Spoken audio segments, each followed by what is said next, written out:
Hi, everyone at hashtag B1 Less News and hashtag CDC Whistleblower, hashtag SB277 and hashtag mine. The SB277 we're going to dump as soon as we kill the bill, which we are going to do. If you've heard otherwise, you're simply mistaken. You haven't heard all we have in store for Sacramento. I'm going to start today. We're here with at CES Dave, Candace, and at Tanner's dad, Timothy. And right before we started today's show, I am alone in the house, so I said, do I need to get my headset or is it fine like this? Candace said to me, she said, no, you need to get your headset because it's not so annoying and shrill when you're on your headset. Candace, do you have anything to say for yourself? Candace, now they're just quiet. That's no fun. Hello? Oh my God, now they've muted me and they're just disappearing. Candace? I hear somebody there. Timothy, say something. Hello, everybody. Candace?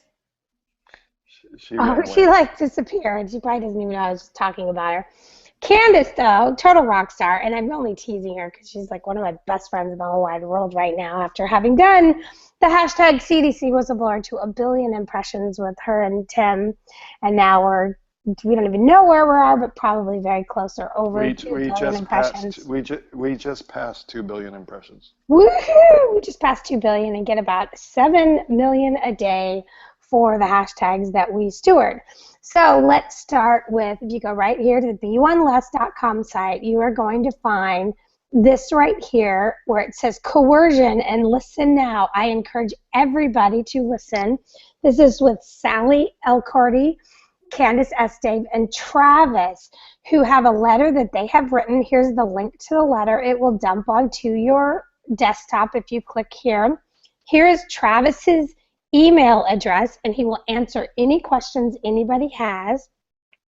But what you're going to see when you click on this link, either the coercion or the listen now, you're going to find this tab right here, and you're going to press this, and it's going to play the interview that Sally did with Candace and Travis, where they explain everything about this letter that is available at B1 Less right here that you can dump onto your desktop. So I highly encourage everyone to listen to that right away.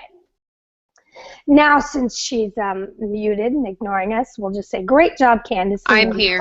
Oh, there you are. Did you hear me biatch about you saying that I needed my headset because it helped me not be so annoying and slow? I did not hear that because I couldn't get back in. I had to leave and come back. No wonder you didn't type in defensively. I know you love me. And you know what? I know I can be annoying and shrill, and that's just going to have to be the way it is because that's just me. Can you go back to B1 Less for one more second? Okay, now you're annoying and shrill, Tim. And everyone say hi, Tanner. That's Tim's. Is he 18 or 19, Tim? He'll be 18 this year. He's going to be 18 years old. That's Tanner. He just did a couple hours of summer school, and now he is home. And he was in the background for a lot of our early videos, and he was in school a little more, so he's back for the summer. So say hello to Tanner. Back to B1 Less. Okay, what are we looking at? Tim? I just want to go scroll down and talk about the reality check for 1 second. Oh, okay, this right here. That's me. Go ahead, talk about it, Tim. Tim? Basically, this is a presentation that Dana did at Autism One that's game-changing. There's 58 slides there that all are memeable, all are very great tweets, each one by themselves. But if you listen to both the presentation that she did, then you have a presentation available for you to do to your service organizations, your peers, your relatives. No more discussion about what does different governmental agencies say when they're talking out of both sides of their mouth. This goes right to the sources. I personally really do feel like, although I'm the one who gave this presentation and I'm the one who collected all the memes and put it in a presentation, this presentation is the cumulative learning curve of the hashtag CDC Whistleblower. And what I explained to people is there's two unbelievably valuable things that came out to getting to 2 billion impressions on CDC Whistleblower. Number one, it's a platform that we can always use with these group of tweeters to take them wherever we need them to go. Like right now, the hashtag demand liability is one that is also getting married to hashtag SB277 and hashtag mine for the purpose of highlighting the amendment that's come through that's going to be presented that demands liability with vaccines so that people understand that. That's one thing that came out of the CDC Whistleblower hashtag incredibly valuable. But the other thing that's almost as valuable but people don't quite get is that because of Tim's expertise on Twitter, he was able, with his specialty programs and analytics, able to see which things moved the needle and which things didn't. Which meme and tinyURL got 20 million impressions and which one just sat there like a dog and never got retweeted. That over 9 to 10 months and 2 billion impressions is all collated into this presentation, which is yours to utilize however you see fit. Ideally, I have in my head, people would just invite 6 people over in their living room and have already watched my presentation and then just use the slides to teach your neighbors, teach your friends, teach your school teachers, teach your kids about what's really going on with the vaccine issue. That is an open source document that I not only would love for people to use to give presentations, but I would also love for them to use it as a source for the memes that then they can recycle on Twitter. So thanks for making me go back to that. Here's the legal action. Okay, now let's talk about Governor Brown. Governor Brown, the people on the inside that worked on AB 2109, which was a couple of years ago, totally understand the hypocrisy that's emerged out of AB 2109. Not only Dr. Pan's hypocrisy of saying it should be the parent's decision, he said that twice publicly, and Candace, if you can think of what those URLs are for that, just pipe in. But Governor Brown also signed a letter when he signed AB 2109, keeping the religious exemption in place. He felt very strongly about it, and he signed a religious exemption. Did I hear someone want to pipe in? Yeah, that's GovBrownVax, tinyurl.com/GovBrownVax, GovBrownVax2, GovBrownVax3. Okay, well, I continue. Is there any way you could look for the Pan hypocrisy ones, the one where he did the videos, yes, where he said it should be and if you can find those, then we'll get to those in a second. Okay, so now let's look at Governor Brown, because we're still fighting at the Assembly. We're going to get to summer in Sacramento, how we're going to absolutely occupy Sacramento this summer with all the vaccine-injured people from all over the world and all the healers that are going to be there to help them. And as a side note, we're going to make sure that none of this legislation passes. But mostly we're going to commune together in Sacramento as a group of healing individuals, the vaccine-injured and those that are there to heal them. That's something we're working on very hard behind the scenes. But as far as Governor Brown goes, that's another place we need to work, because the hypocrisy is completely out of control. So this is the hypocrisy that he signed a religious exemption specifically for AB 2109. Now, 2 years later, to be saying, oh, I might sign SB 277, I'm not sure. Well, let's just look at Governor Brown, shall we? These are his issues. Jobs for California future. Well, let's think about that for a minute when it comes to SB 277. Something that a lot of people didn't notice was that, let me see if I can find the one that Disney, Google, Cisco, and Yahoo have vaccine exemption rates at their preschools that are almost 50%. Almost half of the kids in their self-funded preschool for Disney, Pixar, Google, Cisco, and Yahoo are right at 50%. And you can look at that statistic as tinyurl.com/whytheymight be / moving to Colorado, because Colorado just passed a Parents' Bill of Rights regarding all of this stuff. So what you need to realize is this is a leverage point when it comes to Governor Brown. His position that he stated is, number one, jobs for California futures. Well, how is that really going to look if Disney, Google, Cisco, and Yahoo all moved to Colorado because all their employees don't want to vaccinate and they're forced to? Just something to consider. Education. Let's look at what he needs to think about with education. SB 277, as we know, is a Senate bill that would eliminate all personal belief exemptions if passed. It was amended about 3 weeks ago to cross out all the verbiage that said they were going to fund anything associated with SB 277. This bill amendment forces all financial responsibility to land squarely on the schools and cities, including all predicted litigation. The links for that are SB 277 language, CA special ed, and CA vax rate. If anybody wants to see what it can look like for a school to be sued for this type of thing, you can look at /7 million paid right here. There will be major costs associated with the educational, where'd I just go here? Sometimes I lose my spot. Math quiz. And this is what these assembly people need to be thinking about. I'm meeting with David Hadley later this week, and one of the biggest things I'm going to point out to him is unless he knows the number of IEPs that have the public personal belief exemptions, those are the number of families who will sue your district for services if SB 277 passes. And these are the same links, only on this one it also has /SB 277 language, where you can actually look at the language of the bill.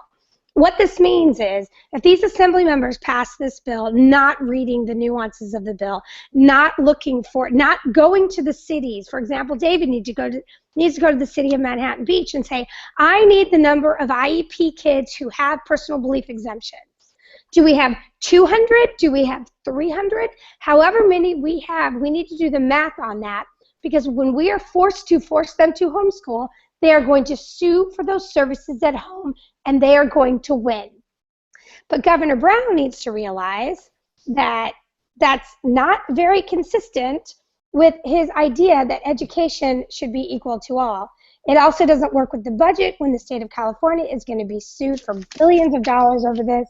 And now let's go to the bottom one, fighting to protect civil rights. Nowhere in his issues does it say, oh, and the 171 cases of measles that give you like a 1 in a trillion chance that you might die of the measles if you're vaccinated should make the state of California become ground zero for medical testing in the world. It's just a disaster. This will be a disaster for Governor Brown, along with all of these senators and assembly members that ever touched this with saying yes. And to those Republicans out there who are trying to make us fight for their opposition to this, they need to be thinking twice about that too, because we have these hot little moms standing in the wings ready to meet them at the primary, and don't think we're messing around on that. So again, Governor Brown needs to pull it together with this whole hypocrisy thing. Now where are we? God, these links are all over the place. Okay, almost half of Californians do not think vaccines are very safe. How does that headline compare to this one? It's going to go quick. Majority of Californians support mandatory vaccines for school children. It's the same article. What about this one? Half of Latinos do not think vaccines are very safe.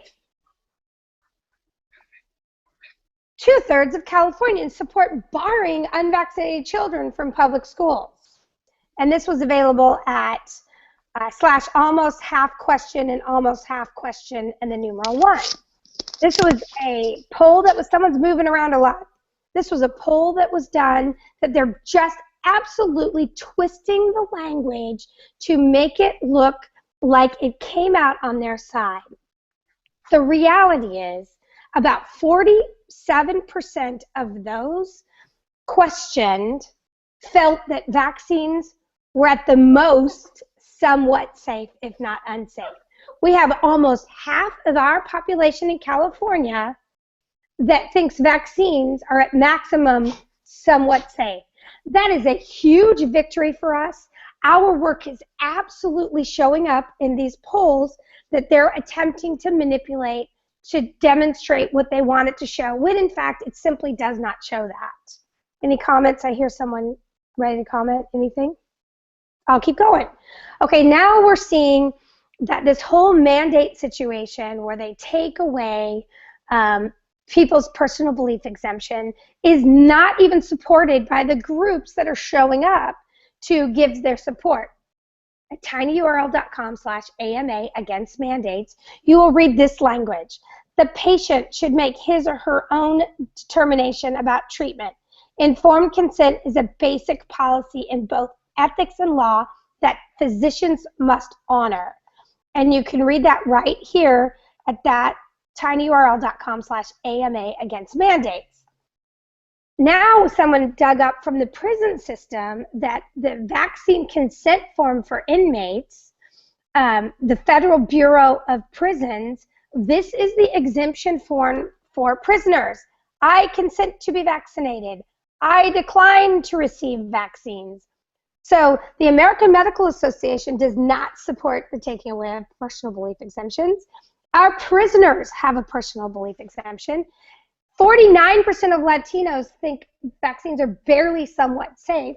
About 57% of people in California, no, 49%, about just under 50%, about 47%, don't think vaccines can be classified beyond somewhat safe.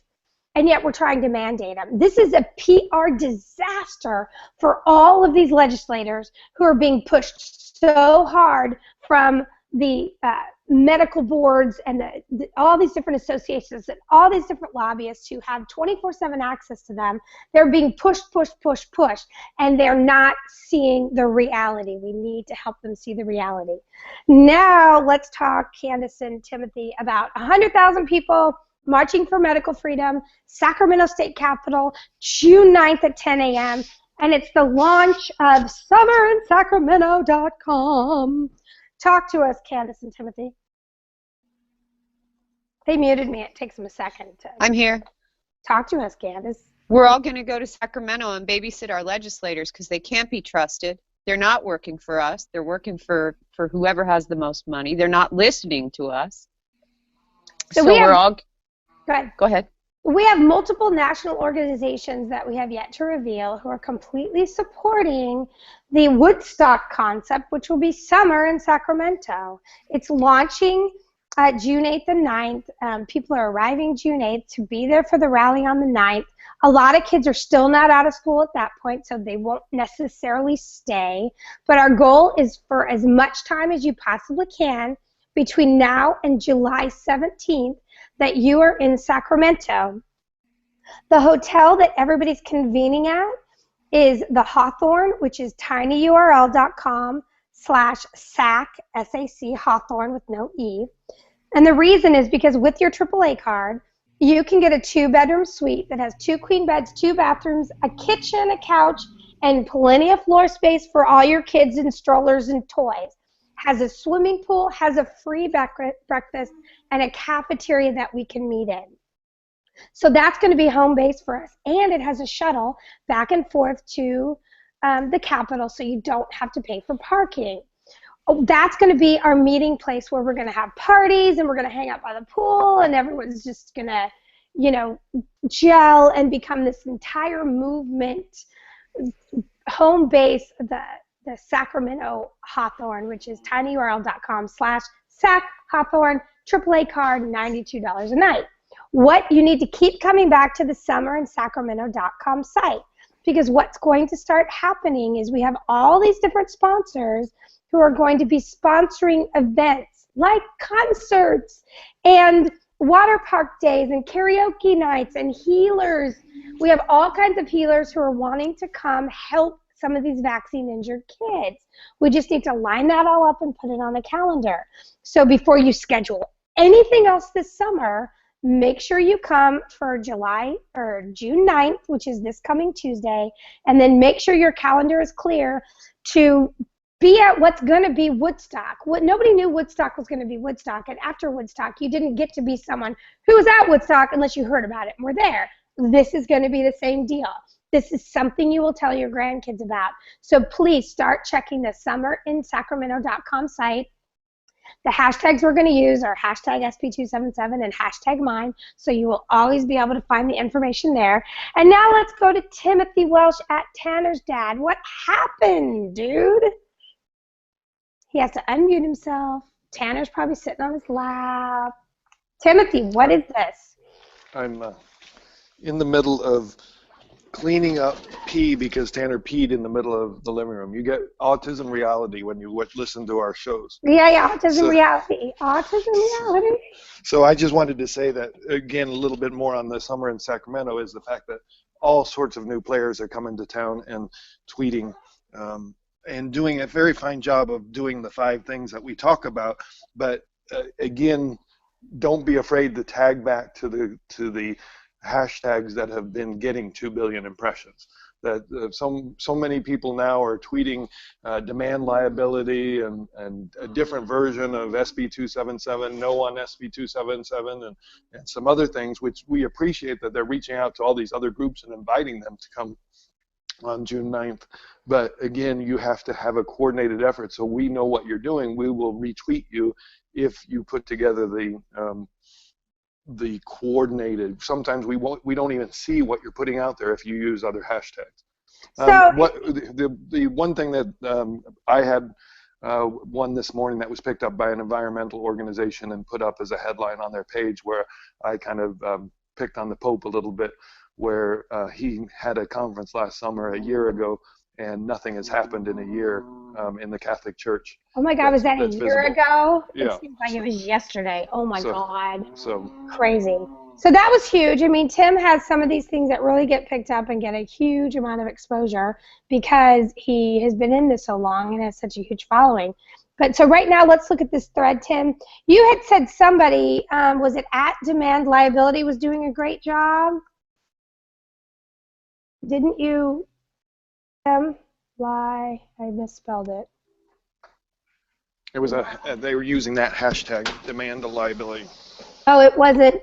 So let's peek at that one really quick. I know I had a long talk with Louise yesterday. We're soon going to coordinate more of this stuff. They're using SB277 with demand liability, so it's going to be in the file for SB277. So that is good. But like this one, right, this has CDC whistleblower, which is good. But we really need that SB277 as an anchor right now. What else? Lots of great stuff coming out. That's some great information I just saw yesterday for the first time. They're claiming that the challenges were in communities that were under-vaccinated. And that's simply not the case on where people got sick. It just isn't. So the data that we need is coming in. So lots of great stuff. And let's go to I think the reason Candace was so quiet is because she's like tweeting over here. Look at this girl. So she's just over here tweeting some of these awesome memes that we've seen over the year, not almost a year. So we love you. We will see you on Twitter. But the most important thing we're going to be working on is this right here, Summer in Sacramento. We can kill these bills if we get 1,000 people to vacation in Sacramento perpetually Monday through Thursday. We can absolutely kill this bill. They don't have to be from California. We have people coming from all over the United States now because soon you're going to start hearing about some of these healers that you would never even get to meet or see that are going to be coming to Sacramento to be part of the solution. So helmets on. It's going to get bumpy. We love you, and we will see you on Twitter. Thanks.